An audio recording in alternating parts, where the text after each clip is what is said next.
और उसी टाइम एक फेमस सत्याग्रह हुआ जो कि महाद सत्याग्रह नाम से जाना जाता है, जहां पे कि उन्होंने बहुत सारे थाउजेंड्स ऑफ वॉलंटियर्स को इकट्ठा किया। और ये जो तालाब देख रहे हैं, ये तालाब एक्सक्लूसिवली अपर कास्ट, हिंदू के अपर कास्ट लोग जो थे वही यूज करते थे। इन्होंने सबको लेके गए और खुद से पानी उठाया और पिया और सबको भी कहा पियो। और जैसे ही अपर कास्ट को पता चला, अपर कास्ट ने पूरा लाठी वाठी लेके आए और इनको, इनके जो भी फॉलोअर थे, बहुत मारा, हड्डी तोड़ दिया उन्होंने। सोचिए कैसा हालत है, सोचिए कैसा पीड़ा होता होगा इनके मन में, इतने दुखी थे।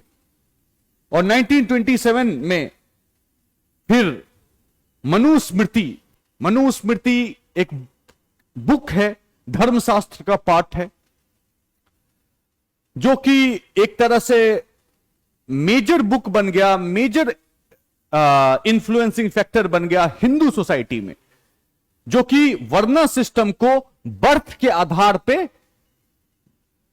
डिफाइन करता है कि क्षत्रिय हो गया, ब्राह्मण हो गया, वैश्य हो गए और शूद्र हो गया।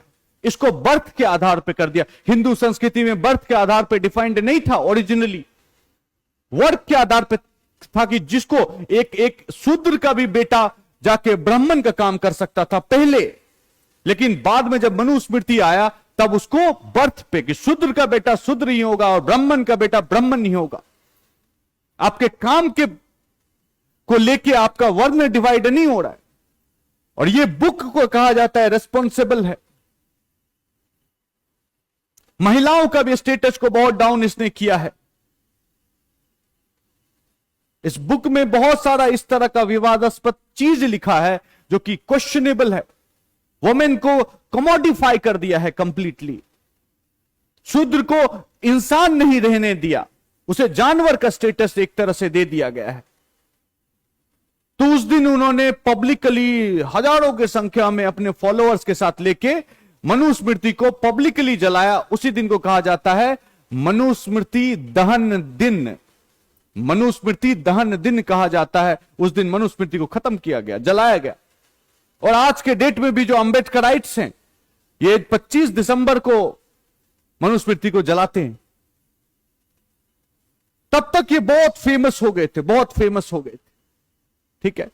और एकदम मतलब सबसे टॉप लेवल लीडर निकल के आए किसका? डिप्रेस्ड क्लास का। किसका? दलित का। पूरा इंडिया में लोग इनके बारे में जानने लगे, समझने लगे कि कौन है ये व्यक्ति।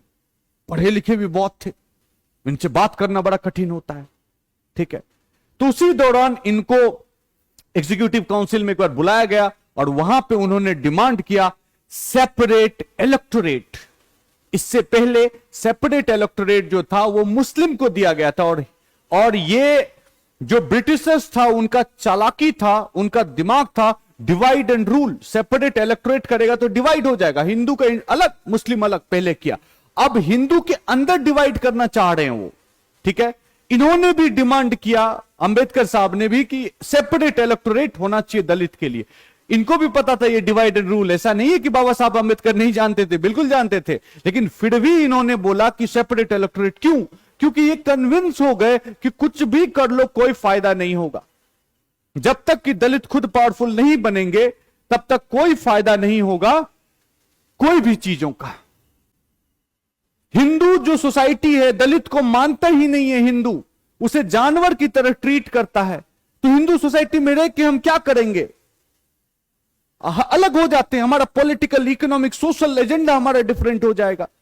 हमें जब शुरू से ही 2000 साल से तुमने हमें दबा के इस तरह से बना दिया है, तो क्यों ना हम डिमांड करें, क्यों ना हम डिफरेंट सोसाइटी ये करें। बाबा साहब अंबेडकर का ये मांग था।